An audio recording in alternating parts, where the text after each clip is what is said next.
Okay, next up we have context and quantifiers. So context is basically the field that we are working on. What are we talking about? Okay. So suppose I say x square equals to uh, 1 implies x equals to 1.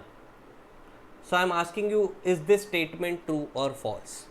But I have not given you any context. What is x? Does x belong to positive integers? Does x belong to all positive real numbers, or does it belong to any real number, or does it belong to imaginary numbers? Okay, so if I don't give you context, a lot of times you are unable to decide if a statement is true or false. So in certain situations, getting the context is very crucial in making a call about if the statement is correct or not. So if the examiner fails to give you a context, maybe you have to assume what the context is going to be. So for economists, the context is always R plus. Okay, because we are dealing with things like prices and quantities, and these things are usually not negative. Okay, price is negative is basically when a commodity is a bad. Okay, so unless otherwise stated, we are going to remain in the domain of R plus. So a word about the sets now.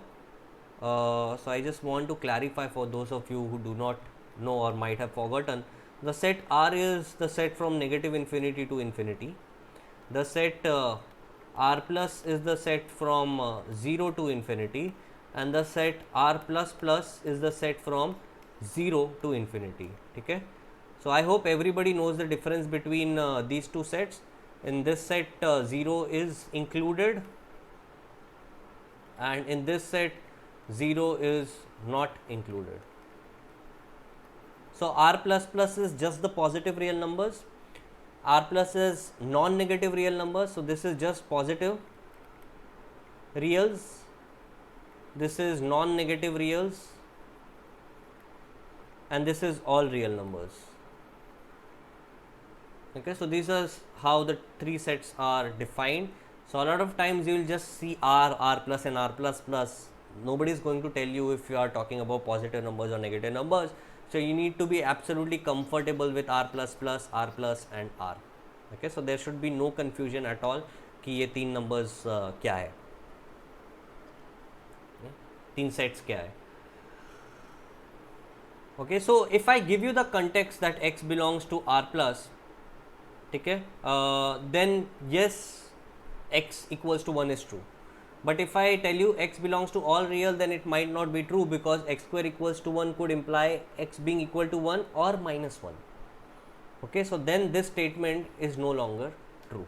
So the context becomes very important. Okay, so so that's your context. Now quantifiers. So quantifiers tell me if I am telling you if a particular statement is true for all people or is it true for one people. Okay, so suppose I make a statement that in all households, the man is older to the female. Okay, so the husband is older to wife. Then you might say no, that's not a true statement.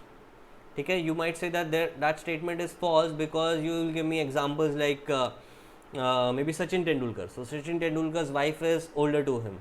Abhishek Bachchan's wife is older to him. So you might come up with examples like that. So what I told is that for all the statement I made is that for all households H, the husband of household H, the age of husband of household H is greater than the age of wife of household H. Okay, so that's the statement I make. So I'm using a quantifier for all. Okay, so you say this thing is obviously false because you can find one person, at least one household wherein the wife is elder to the husband. So this statement is false. Okay, so here I am making a quantifier for all. So I am saying this is true for all people. On the other hand, if I say that there exists a household such that age of husband of household H is greater than age of wife of household H, then in this case this becomes true, because at least one household will be there, at least if not anything else I know about my parents. Okay, so I can always say ki for my parents my dad's age is more than my mom's age, so there is at least one person. So there exists means there is at least one point which satisfies this condition. Okay, suppose I make the statement that for all parents,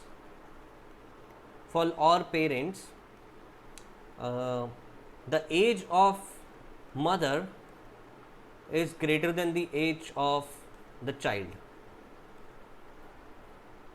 Okay, so I am saying that for all parents, so here I am obviously talking about biological parents, I don't want any unnecessary exceptions right now, so I am just going for biological parents. So for all biological parents, the age of mother has to be greater than the age of child. Okay, that's true unless the mother takes a trip and travels faster than light and you have the condition, so physics can defy it. Suppose you have an interstellar kind of a condition, so you have your Matthew McConaughey who takes a trip, goes near a black hole, very high gravity, comes back younger than his daughter. So other than that condition, in most conditions, yes, age of mother is going to be greater than the age of child. Okay, so so this thing is true for all. So even though I am making a for all statement, it's true because in this condition the mother has to be older than the child. So in a lot of situations we have to look at what the quantifier is saying. Is it saying that this statement applies to everything, or does it say that it applies to at least some? Okay, so let's come back to quantifiers in maths. So statement 1, this is my statement 1, this says that for all integers x square equals to 1. Okay, so it's saying that for all integers, if you square it you get 1. So this statement is obviously false. You can say x equals to 2 does not obey this. You square 2, you get 4. So this statement is false for 2. So you find one exception, then you have disproved this for all. But what is statement number 2? Statement number 2 says that there exists x such that x square equals to 1. Okay, so statement 2 is saying that there is at least one x for which x square is 1. Now this statement is true because x equals to 1 satisfies this condition. Okay, so the first statement is false, as been seen by taking x equals to 3. However, the second statement is true since we can take x equals to 1 or x equals to minus 1. Okay, so that's how your quantifiers work. Now let's look at a little complicated example, which is for all x there exists y such that x plus y is equal to 0. Okay. So the statement is that for all x there exists y such that x plus y is equals to 0. Okay, this is my statement 1. Statement 2 is there exists y such that for all x plus y is equals to 0. Okay.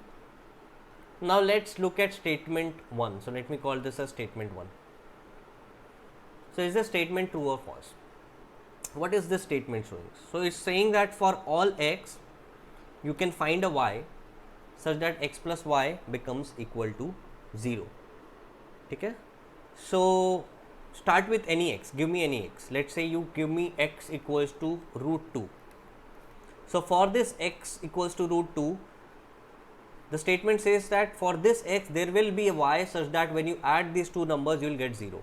So for this x equals to root 2, I will take y equals to minus root 2, and then when you do x plus y you get 0. So you can start with any x for all x. Okay, start with any x. Corresponding to that x, I can always find a y so that when you add these two things up, you get 0. Okay, that's your statement 1. So this statement is true. let's look at statement 2 now. So statement 2 says that there exists y such that for all x, x plus y is equals to 0. Okay. So what I've done is I've just interchanged the position of these two numbers. Okay, I've just flipped these two. So the order is the only thing which I've changed in this statement, but that changes the statement completely. Now this statement says कि ऐसा एक y है, there exists a real number y such that when you add it to whatever x, okay, so it's saying that there exists a y such that when you add it to whatever x, the sum will be 0. Okay, there exists no such y. Okay, you can never find a y which when added to anything will give you a sum of 0. So this statement is actually false. Okay.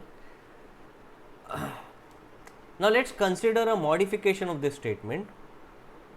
So the modification is for all x there exists y such that x into y equals to 0, and there exists y such that for all x, x into y equals to 0.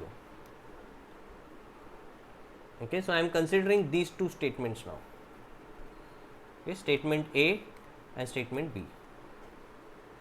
Now in statement A, I am saying that for all x, there exists a y such that x multiplied by y becomes 0.